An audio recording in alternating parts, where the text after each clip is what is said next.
Okay, there we go. Just move that out of the way. Okay, speaking of the YouTube channel, I just wanted to give you a heads up. You may have been trying to find our YouTube page after the last webinar, and you may have had some difficulties if you've just tried Googling us at Promethean ANZ YouTube. That's because, unfortunately, several years ago, someone else has set up a Promethean ANZ YouTube channel, and we can't get access to it. And as you can see by the address there in the orange box in the middle of the screen, the URL is a little bit obscure. So to counteract that, I basically every week put up a link or a reminder which has the link in it on Facebook and Twitter, on our Promethean ANZ Facebook and Twitter accounts. So if you follow us on either of those, then you're going to be able to access the recordings. Okay, so I'd better introduce myself. My name is Claire Barber. I'm a teaching and learning specialist with Promethean here in Australia and New Zealand. My colleague Laurie couldn't be with us today, although you would have seen his face on the first page earlier.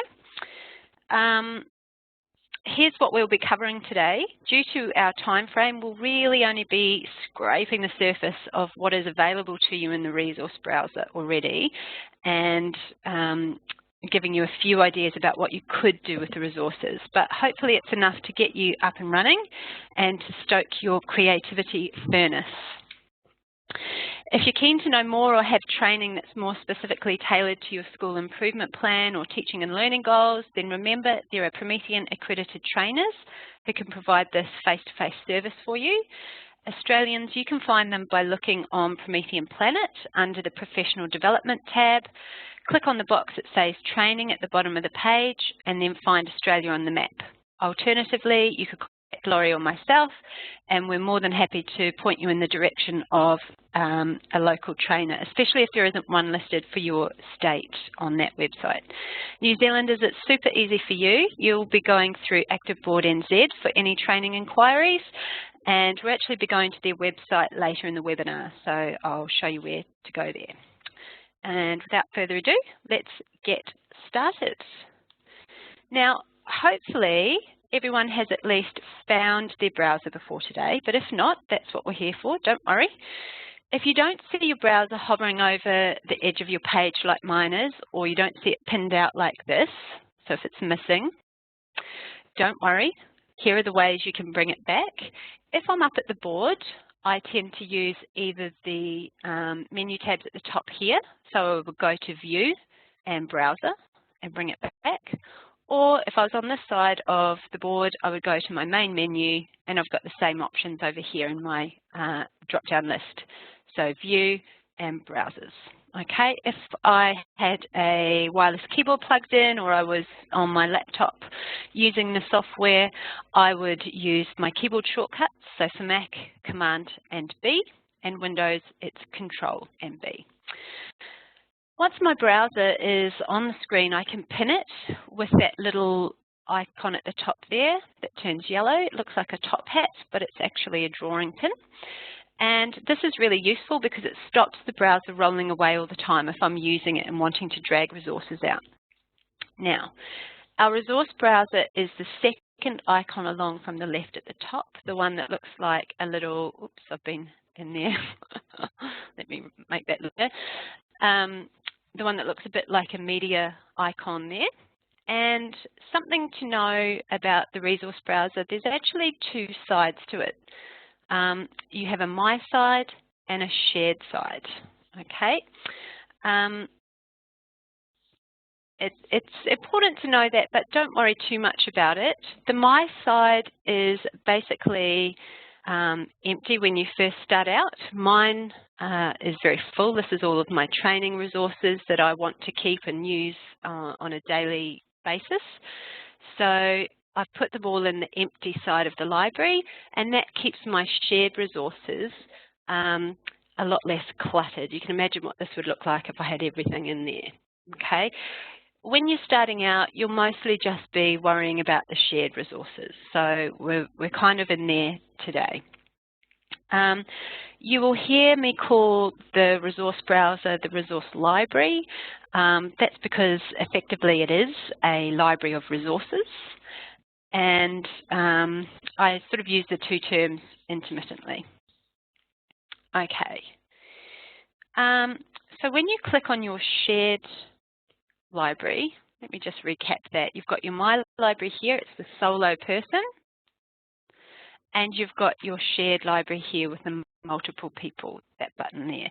So when you click on the shared library, what you should see is something like this in your browser. You've got a word tree at the top like this, and down below you've got a viewing pane. All right. The word stem is like your catalogue or the filing system for the resources. You need to click on the little arrows or the pluses for Windows computers to unroll the stem and see all of the subfolders within that category. Alternatively, you can just double click on the text of the folder and you get the next category drop down. It unrolls the next level. So notice that my viewing window at the bottom is still empty. So although I've unrolled some, I don't see any resources in here. Don't think that that's because there aren't any. It's just that I haven't chosen a specific folder yet. So as soon as I do, you'll notice that now I can see those resources there, okay? Now, as you can see, the resource library or the resource browser is very well structured and very well indexed. That's because it's very full. There are literally thousands of resources in here, all categorized and put into these folders so they're easier to locate. Now you may remember from our first webinar that I encouraged you to have a look at this top folder here, the activities and templates. In here are lots of pre-prepared activity pages, like the interactive hundreds charts, and you just pull them on and go. The work's done for you. You can see we've also got folders that include backgrounds. You probably won't have a geography folder, that's because I've added in an extra resource pack, but you should have grids, lesson building tools, resource packs, and sounds. And down the bottom of your library, you should also see the subjects folder, okay? If you don't have this, I'll show you how to get it and load it later on. It is, in my opinion, the most important folder in the shared resources, and often people are missing it because they don't realize that when they've downloaded the software from Promethean Planet, they also have to download this resource pack. Okay. Because there are so many goodies in this library, we simply wouldn't have time to go through them all today. In fact, if we even had a week, we wouldn't have time to go through them all. There's just so many. So what I'm going to do is take you through a few key areas that I think are ideal starting points, and we'll look at some examples of how to use the resources in these areas. Now, just before we do that, let's take a look at something that's going to save you a lot of time, a search function. All right, up here above your library stem, you have a box that you can click in and type. So if I wanted to search for anything to do with dogs, I type in dog, the singular. This search function doesn't like plurals, and I click the blue play arrow next to that, and the library has found for me all of the resources in there that are labeled with the keyword of dog. Okay, you can see some of them are sound files, some of them are images, and I just drag them onto the page as I want them. Now, sometimes some computers are naughty and they play up, and for an unknown reason, you can't drag the resource out of the library. It very rarely happens, but if it does, just be aware you can also double click on the object and it will pop onto the page. Or if you have it selected here in the viewing pane, there's always a little option, that little note icon that gives us options. And if I click on it, you can see I can also insert it into the flip chart that way. So the good thing about Inspire is there's always backups for if anything goes wrong with your computer or with the technology. Okay, now I seem to have lost my word stem up here, and all I've got access to are the search options. All I do to go back to my library is click on that same shared resources icon at the top there, and I see everything again. Okay. All right. Okay, next page. Now, I made a big deal about the subjects folder. As you can see there, this is what I think. It's a godsend for you. And some people don't have it. So how can we get it? We're going to pop out to Promethean Planet very quickly. Often you have the link to the download for Inspire straight off the home page, but today it's not here, which is quite a good thing because I'm going to show you. If it's not there, you go to the support tab at the top. Now we can see the download Active Inspire button, and you're going to click on this. Even if you only need the resource pack, you're going to click on this button. You could also have come over to the left, and on the support list down here, you could have clicked Software, Inspire, and you have the option to download it there too. Okay. Now, I always choose UK English because I like the spelling to be correct. And on this page, we're going to have a beautiful video pop up, so I'll just wait and pause that. We do love cheesy music in Promethean. Oh, there we go. Okay, we'll just scroll down a bit. And you can see here at the bottom is where I would download Inspire for any of the platforms that we support. And directly above that, this is what people often miss, okay, the resource pack for Windows, for Mac, or for Linux. Or if they have downloaded, they don't realize they have to then unzip them, so to speak, or import them into their library. So when you've downloaded the resource pack, you can load it by simply locating it on your computer, double-clicking on it, and choosing to send it to your shared resources library, which is that icon there. Or there's two other ways we can do it. When we're inside the software, we could go to our main menu, File, Import, and at the bottom of that list, we can import it to our My Resources or to our shared resources. Okay. And if we clicked Import to Shared Resources, it would then say, where is that? And we would go and find it from our Downloads folder. Okay. The other option inside the software, I click on the heading of Shared Resources. Here's my note icon. And I say Import Resource Pack here. I just saw a little thing with someone saying, could we slow down a little bit? Unfortunately, I can't because there's so much to get through. Don't forget, this is being recorded and you can watch it back again and again and again. We send you the link to it afterwards. So I know I'm going really fast, but bear with me. You'll be able to rewatch it. Sorry about that, Jane. Okay, so we've got the option there to import the resource pack into our shared library. So once again, there's three options that you've got. Okay. Now that we've done some of the mechanical stuff, let's look at why we might actually want to use our resource browser. All right.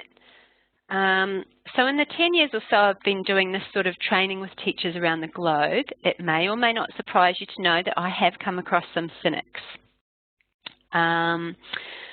I have actually had teachers say to me, well, the library's just full of pictures. Why would I bother with that? How is bunging on some pictures going to help my kids learn? So we'll start with some facts.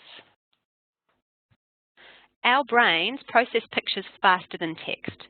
By simply bunging on a picture, you can help students make connections and draw on personal experiences or access their prior knowledge quicker than without images. Secondly, as educators, we know there are many types of learner, and it's simply good pedagogy to try and cater for as many of those types as you possibly can in your lessons. Did you know that well over half the population of the world are considered visual learners? And finally, perhaps the most important and well-known fact, everything's just better with sprinkles. So let's see these concepts in action then. We'll start with some basics. So I'm teaching maths and I want some grid paper so that, number one, my screen looks like my kids' book, so they begin making a visual connection to what we're doing. And number two, I can be modelling how to do things more accurately. For instance, to rule up the axis of a grid, of a graph, or to plot the graph, or even just how to line up numbers in columns using the squares of the paper. So in my library, I should have a grids folder. If I unroll it and I scroll down, I can see all of these different types of paper. Now, if I click on graph paper, it's literally that graph paper. I don't want that. I want just XY lined paper for my maths lesson. So I would click on that, and if I wanted it to be any of those angled grids, I could then click on those folders. But I want that one, so I just pull it out. All right. Now this is great, but visually it doesn't look like my kids' books yet. I want to change this grid. It might be that it's a bit too small. It might be that I want it much bigger. So what I'm going to do is go into Grid Designer, and I access that by right-clicking on my page and choosing it from the drop-down list here. Don't be alarmed. I know this looks horribly complicated. It's actually really easy. I use the plus sign over here to make that grid bigger, minus to make it smaller if I wanted. All right, and down here at color, I can pick a different color. So now it's starting to look a lot more like my students' books. Down here, I can also change this. If I didn't actually want maths paper, let's say I was after some handwriting lines or some storybook lines, I can change the direction to suit.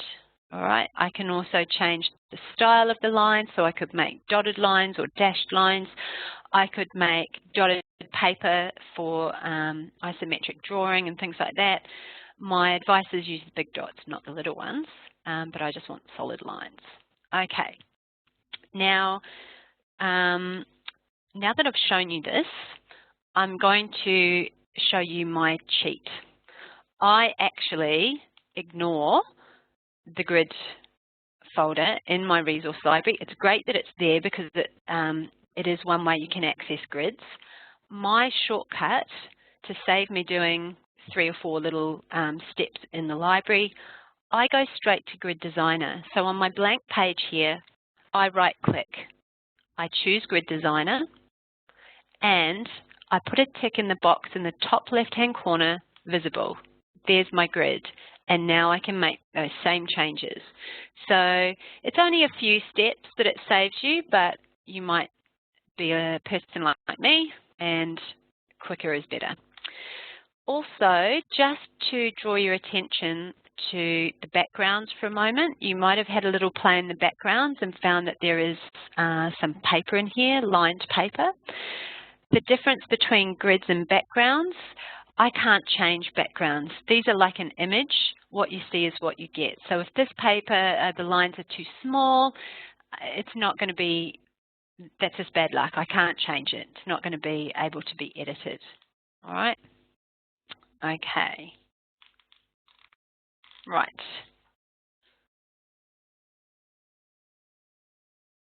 Moving on. Okay. This example, I have some text and I've got it ready to do a shared text session with my class. Into my resource browser I go, and I'm going into my subjects folder. Now watch what happens when I unroll this.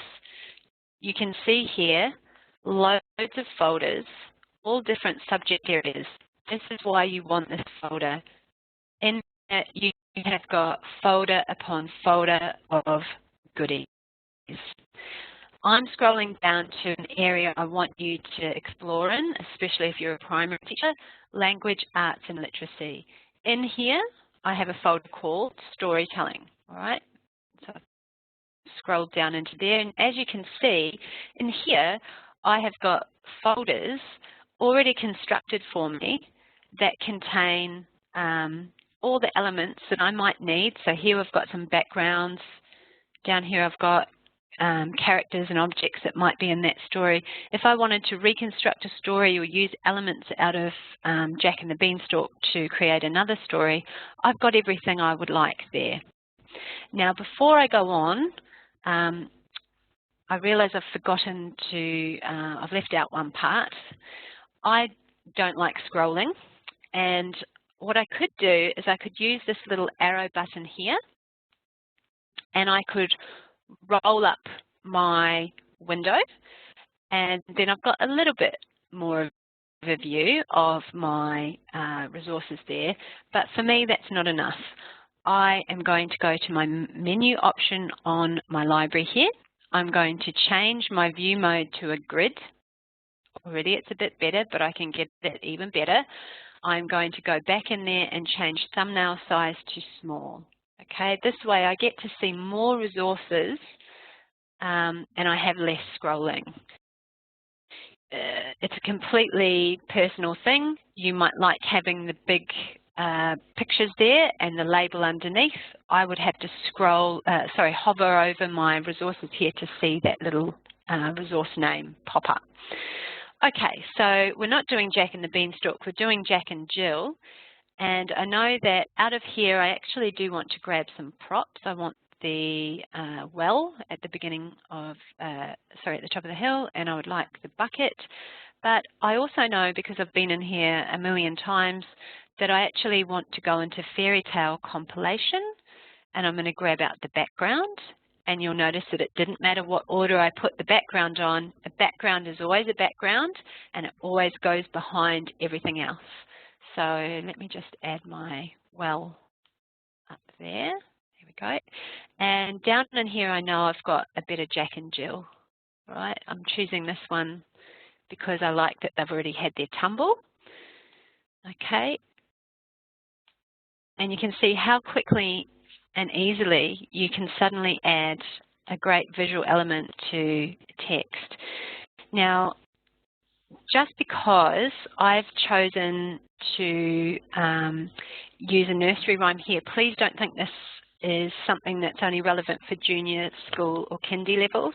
I could just as easily have chosen a non-fiction piece of text on plants and plant cells, for example, and gone into the biology section in the science folder to find relevant props. The concept is the same, but I'm helping the students make connections. I'm giving them clues to help with their decoding and their comprehension of the text. Now in this example, I've chosen to put the images on before the students do the reading.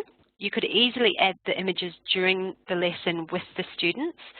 If you choose to try this way, you might find some interesting discussions begin to crop up in the class around which image should be chosen, which is more accurate to use.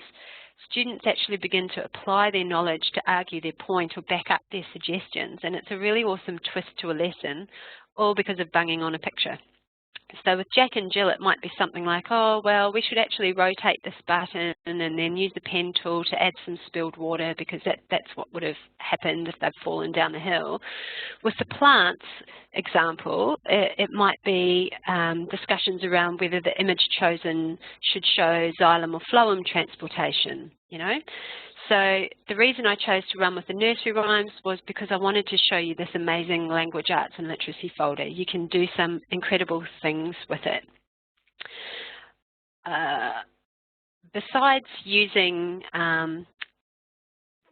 this folder, the language, arts and literacy storytelling folder, to retell or create stories, you also have a folder further up.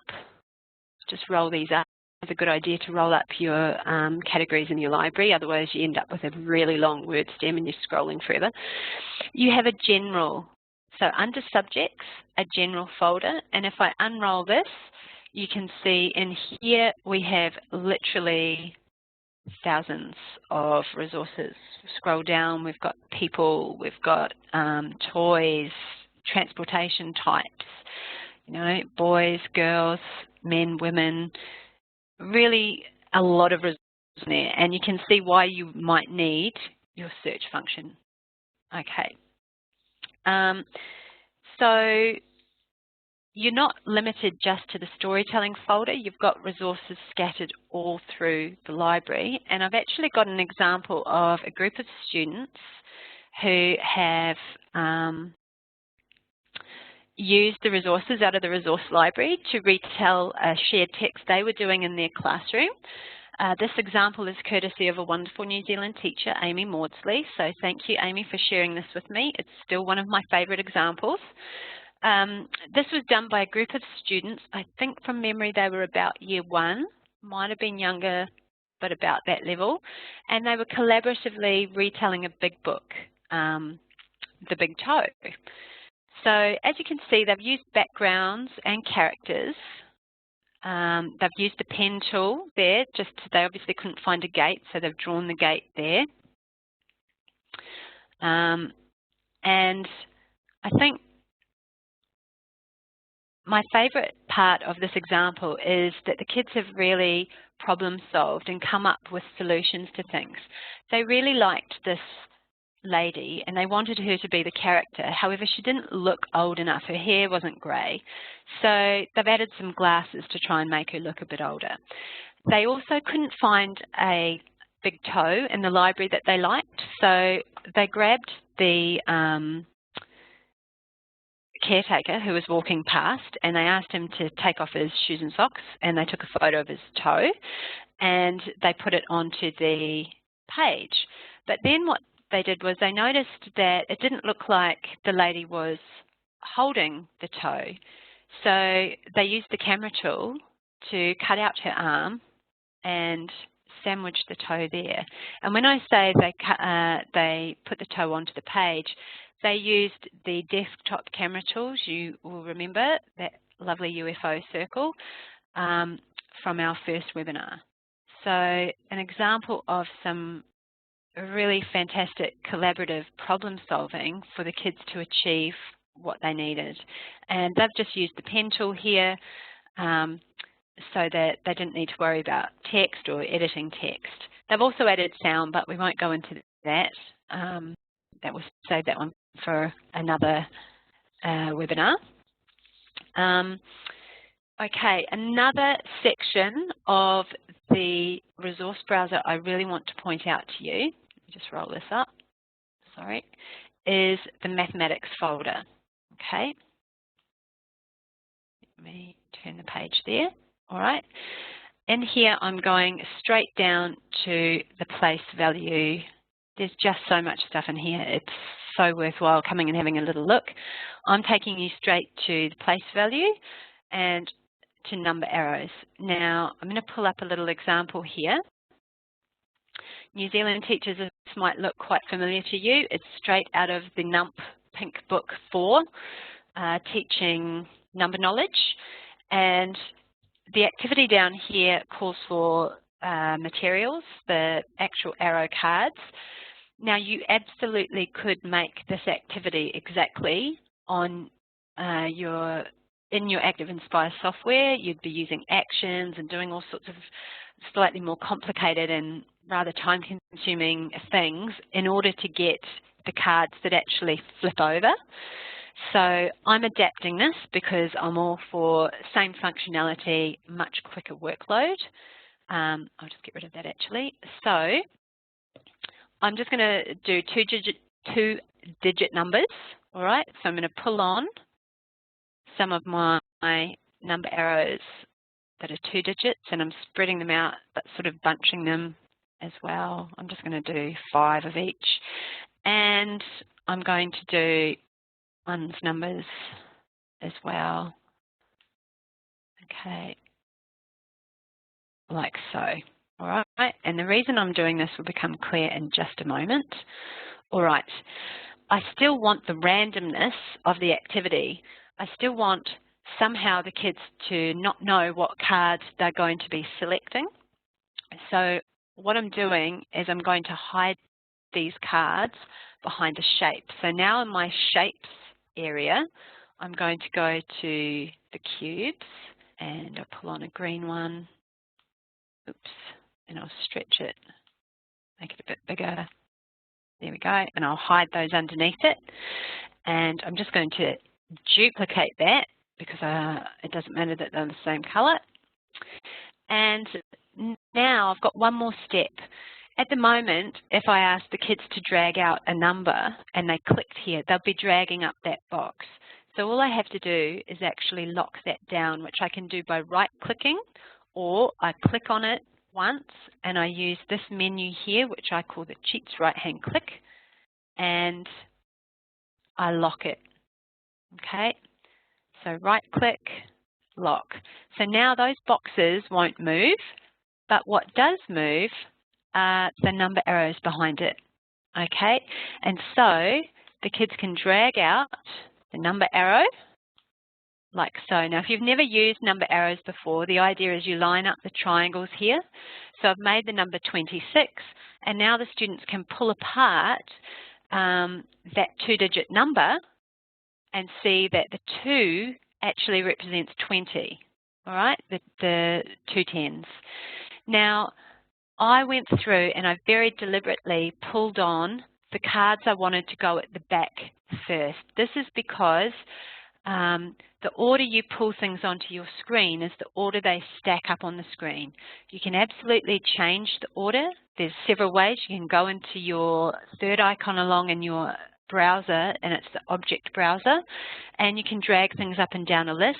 As you can see in here, it's pretty complicated. That's because these are grouped objects. So if I wanted to reorder these particular things, I would actually right-click on them, and I would say reorder, and I could either bring to the front, send to the back, or I could just change their layer. All right, so to illustrate that, I'll change that one, and now he's on top of that one. You see what I mean? That's why I drag the tens on first, because they'll always go underneath.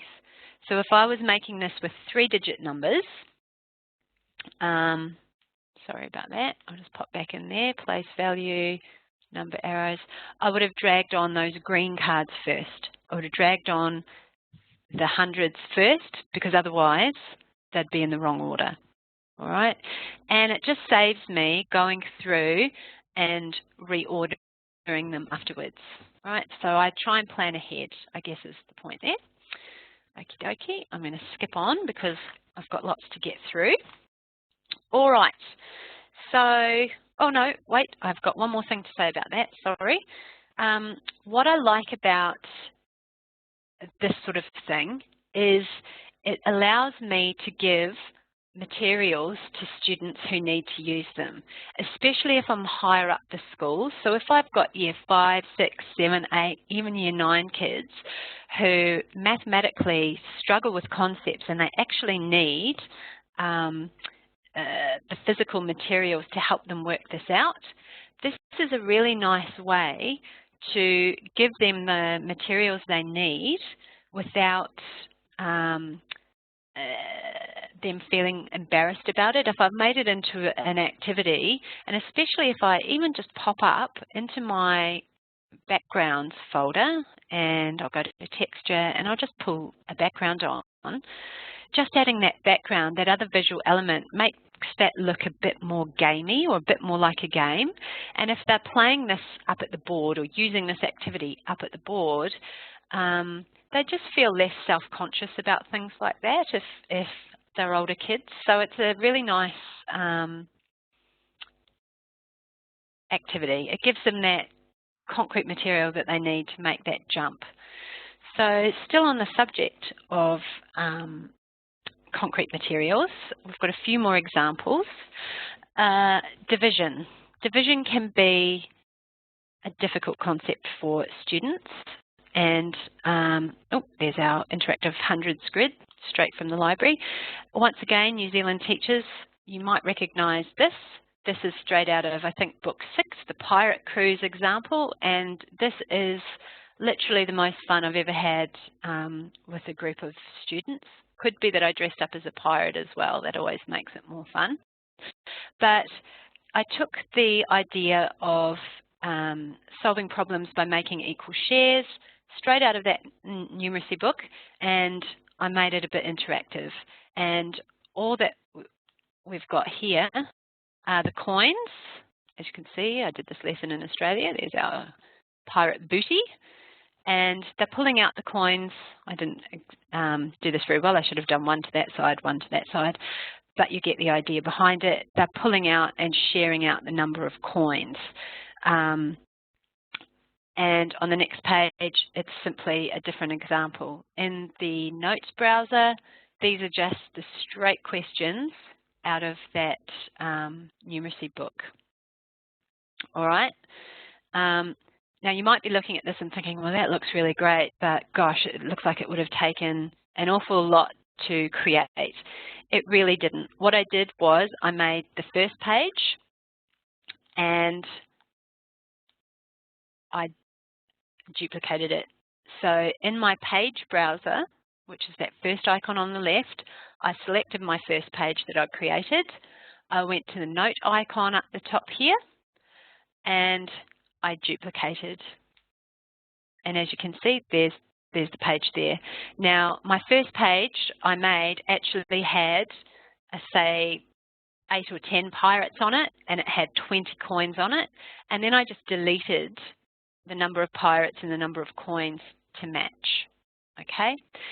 Another way you could do this would be to create only one page. And I'm just going to go into design mode because I know my pirate's locked and I just want to unlock him. Okay, I'm going to get rid of that fellow and I'm going to get rid of the coins. I'm going to pull the one coin and one pirate off to the side. I'm going to get rid of all of those. So if you don't want to have one question per page, you can create one page and then just set drag a copy. So right-click on your object. You'll notice I've selected both of these at once because I don't want to have to do it twice. I just want to do it once. So I could right-click on one of them or use my Cheats right-hand click there, that Object Edit menu. And at the bottom of the list, I've got drag a copy. And now I've got my background selected. I just pull on my pirates that I need. So we've got 2 pirates and we're going to have 4 coins on the page. So now let's do the equal shares, one for you, and so on. So there's a couple of different ways you could have done that activity. Next one, levers. And I did notice the creator of this little example is on the call today, so I hope I do her justice.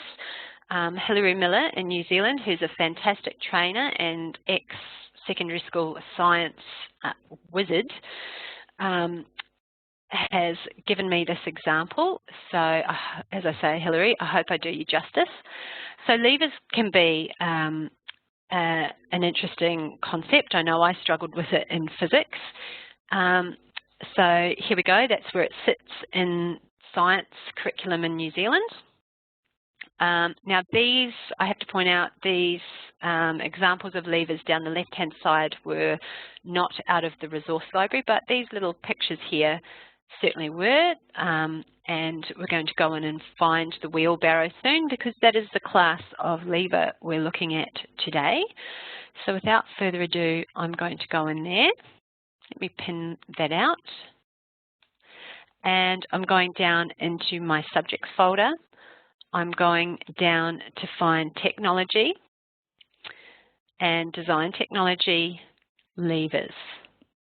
Isn't it amazing the stuff you've got in this library? So I'm going to pull on my wheelbarrow. I'm going to make it a little bit bigger so it's a bit easier for me to see. And I want something to go in my wheelbarrow, so I'm just going to jump up to general and on everyday items. There we go. We're going to have oh, it's very large. We're going to have a container of bleach sitting in our wheelbarrow. Okay, so first of all, I'm going to create a lever diagram using my shape tool. Actually, I'm just going to group those so I can move them together later.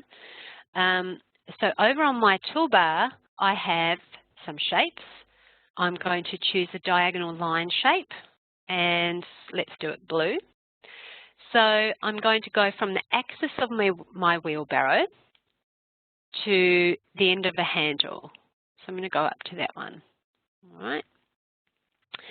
And I'm also going to draw a triangle using my shape tool, and that's going to be my fulcrum. So I'm just going to draw it on the page like so, and I'm going to put it up there so it's all starting to become clear. Okay, I'm going to also in my shape tool come and grab the line arrow, and I'm going to draw the load. Okay, so there's the load, and up here is the effort. All right, hopefully people are suitably impressed with my terminology that I'm using, and it's thanks to Hilary. All right, so let me move this away and this away. Thank you, Janice. Oops. And I want to just group these lines together. Oh, rats, I haven't moved it far enough away. Okay, there we go. And then I'm going to move my fulcrum back. Okay, like so. Okay, and oh, I don't actually need that. What you can see here is, in a moment, I'm going to rotate these using a very special tool. So in my maths tools, so toolbox, maths tools, we have a great tool called XY Origin, and this lets you rotate around different points. Normally when you go to rotate an object, it rotates around its own center, but I want to rotate here. I want to rotate around my fulcrum. Okay, so if I click there, you can see, there we go, it's moving up and down. Now, I can take this one step further. I should have done this beforehand, shouldn't I, Hilary? I'm just going to make that slightly bigger. I'm going to put a dot here and a dot here. So a dot at the axis where the effort is and where the load is. And I'm going to add a grid. So Grid Designer, visible. And if I now rotate, you can see the difference. If I just move one square here, the difference in effort to the difference in load, how much the effort I've had to put in compared to the load. Okay, if you should wish to do that. Right, I've got to crack on. I've got another example. Okay, writing. Writing can also be a very abstract thing for some students. It can be quite daunting to plan a piece, think of the structure the piece should follow, think of all the features, the vocabulary, the sentence types, the characters, the audience, the tone. There's so much to organise, and that's where Inspire, and especially the resource browser, can come to the rescue. Planning and constructing a story is immensely fun when you do it collaboratively on the big screen. Now this example, it's not finished. Oops, and I've been in here having a little play. It's not finished, but it was done by a Year 3 and 4 composite class, which was actually one of my classes a few years ago.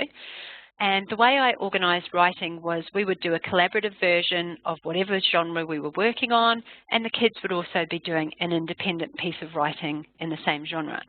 So we always started with a plan, and I deliberately tried to keep the boxes nice and small so that we could only contain a keyword or idea, because this particular class was notorious for trying to write the entire story in those boxes on the plan.